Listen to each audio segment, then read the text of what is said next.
Hi, welcome to our presentation on the Gaia Hypothesis. I'm Lillian, and I made this together with Taylor Fitzgerald and Vincent Vozzolo. And we're taking the pro stance, which is that while the Gaia Hypothesis can explain natural phenomena of the past, human constructs have evolved beyond Gaia and can no longer be explained by the model. So here's a bit of background. The Gaia Hypothesis was created in the 1970s by James Lovelock and Lynn Margulis.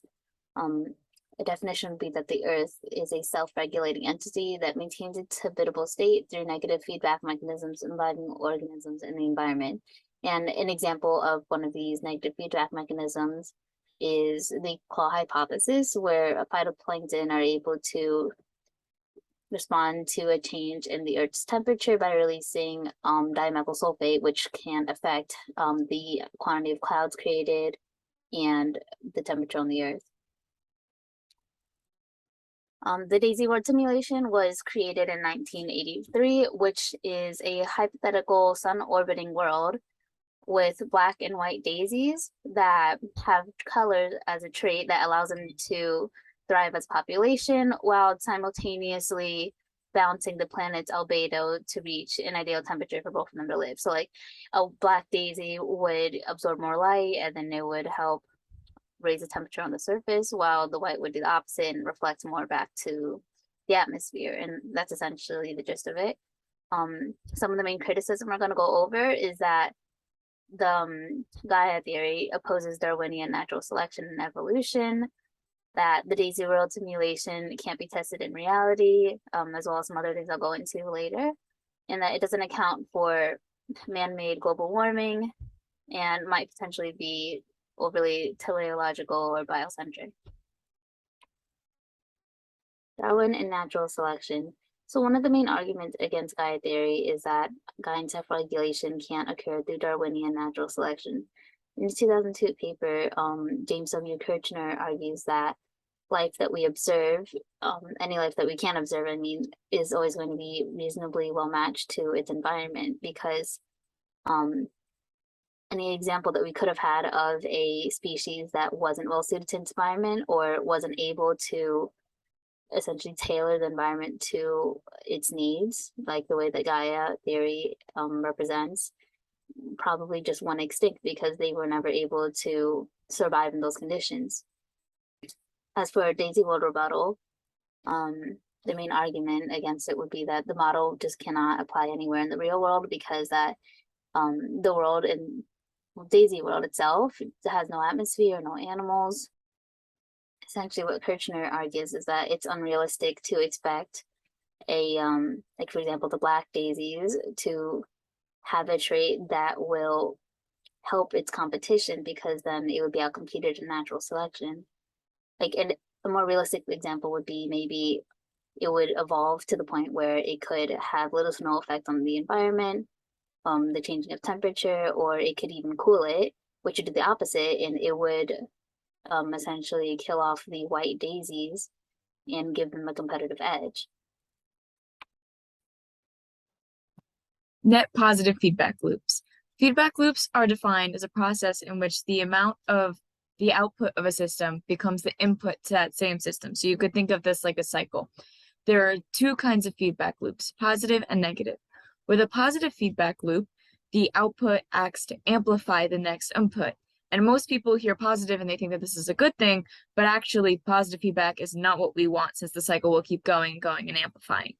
A negative feedback loop occurs when the output diminishes the next input and the system as a whole becomes less productive, which sounds like a bad thing, but is the opposite. The same with the positive connotation, how that goes. Negative feedback loops are self-regulating, so instead of having too much of a specific output over time, it will diminish and go down. So a lot of this concept applies to global warming, and due to CO2 concentrations and the warming that those increased concentrations causes, there are many positive feedback loops which are not self-regulated. Two examples are listed on the slide here. Warmer temperature increases soil respiration rates, which releases organic carbon, which is stored in soils. That organic carbon that is released adds to the effect and leads to a positive feedback loop in which there's more warming, more release, and the cycle continues. Similarly, with the next example, warmer temperatures lead to release of CO2 and methane from high latitude peatlands, and increased concentration of these greenhouse gases leads to more warming, and the cycle continues. As it relates to the Gaia hypothesis, there are the CO2 global warming positive feedback loops that we're observing. They don't agree with the Gaia hypothesis. If they did, these systems would be self-regulating and the system wouldn't continue, but that's not what we are currently observing. The Medea hypothesis was proposed by Peter Ward and makes the opposite claim as Lovelock. It was given its name based on Greek mythology as well, but based on a murderous mother rather than one that represents vitality. It explains that life on Earth is meant to reduce the lifespan of the planet and that ecosystems are ultimately destructive. Multicellular life creates positive feedback loops that harm future generations, as can be seen with humanity's impact on the exponential increase of atmospheric carbon dioxide concentrations over the span of a few generations, and it's getting worse as time goes on. When evolutionary breakthroughs create new species, their primary objective is to further themselves as a species, not to balance the ecosystem that they're a part of. When life ultimately does return after an extinction event, such as the return of life to planet Earth after dinosaurs went extinct, it is fundamentally different. However, it's not necessarily better or worse, and we're pushing towards extinction yet again, faster than ever before, despite having evolved. Reattributing funds to revert humanity's massive footprint will soon be necessary, and we're already snowballing out of control.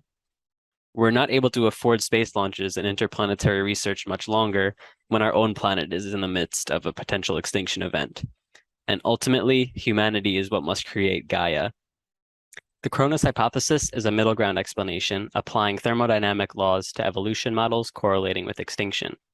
Species extinction correlates with a loss of entropy in these models, and ecosystem stability decreases because energy flow is cut off between extinction events. Cronus explains that the background processes of natural history mostly operate in between Gaia and Medea in a true equilibrium.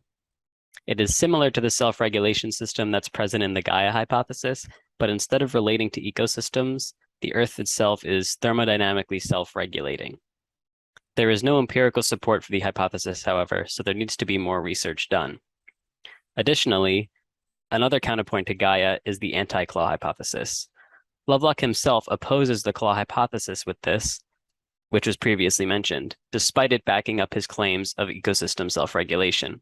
He states that surface nutrients in the ocean will diminish as its water stratifies with increasing temperature of the planet. Diminishing nutrients will act to decrease phytoplankton activity, and cloud albedo will fall since less cloud condensation nuclei are created. The Earth will warm further as a result, creating another type of positive feedback loop that can lead to the planet's downfall. Ultimately, all of these hypotheses must be scrutinized alongside Gaia, since the evidence supporting any of them is minimal. Scientific validity. The Gaia hypothesis is often criticized by scientists and the scientific community for being too teleological, which means the Gaia hypothesis was created with a certain purpose or intent. If we recall the TED Talk that we watched in class during our first week, a big reason that we should believe what scientists say is that it's cross-referenced with other scientists within the community, and experiments are performed, tested, and repeated over and over again. We can't really test Gaia with these kinds of experiments in the scientific community to cross-reference. It's really hard to create an experiment when we're talking about the whole Earth rather than one specific process.